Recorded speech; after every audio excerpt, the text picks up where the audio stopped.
looking at the key anthropological method that will be sort of the cornerstone of our work together over these 2 weeks is field work. And this is really a very central term to our study and, again, what we'll be doing with our host communities here as well. I'd like to just very briefly talk a little bit about some of the core components of field work. The first is this idea of participant observation. Have any of you heard this term before? Okay. Participant observation, really what this actually means is participating and observing. So basically being involved and engaged in the living cultural practices of the communities where you work. Participating and watching, learning through observing and reflecting on those observations. A second core component is this idea of self-reflexivity. Again, another big term, kind of a mouthful. But what self-reflexivity really means is being aware of your own biases, prejudices, perceptions that you bring as an individual, given your own background, given your own upbringing, given your own ethnicity or whatnot, that we all bring certain biases, and we must be aware of these and reflect on how these shape our perception of other cultures, other peoples. A third core component of field work and participatory approach is building rapport. Yet another anthropological term that really what it means is building trust and mutually respectful relationships in the communities where we work. This takes time and this takes a commitment to develop those kinds of relationships with communities. It's not something that happens immediately or overnight. There's a certain level of investment. And so certainly for people who are more familiar working within the museum or within a heritage context with material heritage, built heritage, instead of focusing on that space, to go out and build relationships with communities. A fourth component is understanding context. Now, this means broadening the scope of our understanding to history, to social context, to kinship, and all of the factors that frame and shape cultural practices and intangible culture. A fifth core component is learning how to identify key informants.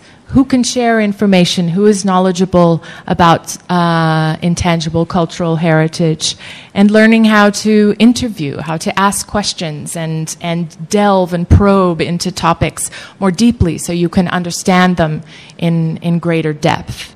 And a sixth key dimension of fieldwork is listening for diverse local voices and points of view. So you're not looking for one definition, the single master definition of some element of intangible heritage or cultural practice, but you want to listen for all the different ways that a cultural practice or intangible cultural heritage is defined. It has multiple meanings, multiple dimensions, and this is really key to an anthropological approach. So what we also want to bring to this field school and to be thinking about all the time over these next 2 weeks are some of the critiques of the Intangible Cultural Heritage Convention that anthropologists have put forth. One of these critiques is what we could call decontextualization.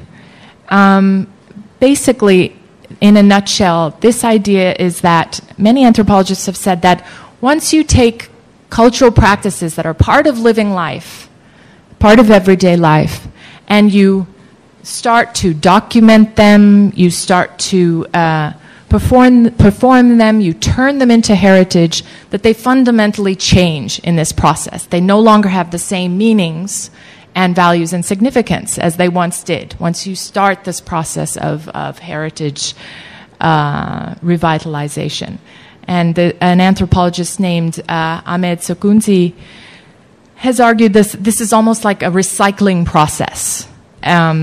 Cultural facts are alienated from their original context, so this is sort of separation from the context, and they're no longer the same. It says these elements of intangible cultural heritage are not and cannot be the same ever again.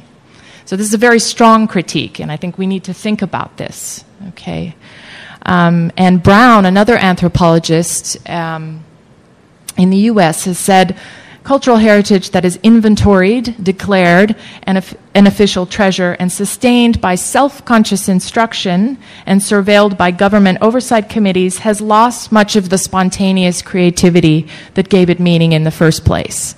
So again, this is a critique that once you start the heritage process, it's no longer sort of natural and spontaneous.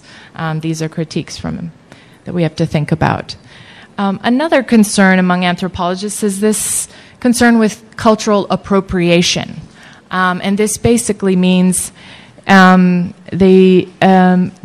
this points to a certain paradox, that as we document, as we create these lists and document the details and background of intangible cultural heritage, we are paradoxically also making it more vulnerable to appropriation by entrepreneurs. We're making it visible and accessible to a much wider world that can then appropriate and take these elements and in many cases turn them into commodities. And we've seen this in there have been cases of, for instance, indigenous music forms, because these elements are in the public domain. They're taken by musicians who without permission or consent, for instance, then incorporate them into their own music.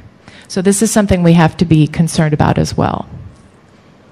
Okay, so the anthropological approach points to a few questions that we need to ask ourselves as heritage practitioners. And that is, how can we safeguard intangible cultural heritage in such a way that fundamentally respects the significance, values, and meanings of those cultural practices? How do we give greater agency? How do we give a greater voice and say to the bearers of culture, to the owners and producers of culture, in determining what and how to safeguard? So that, we're not the experts in determining what to safeguard, but really that this is a participatory process.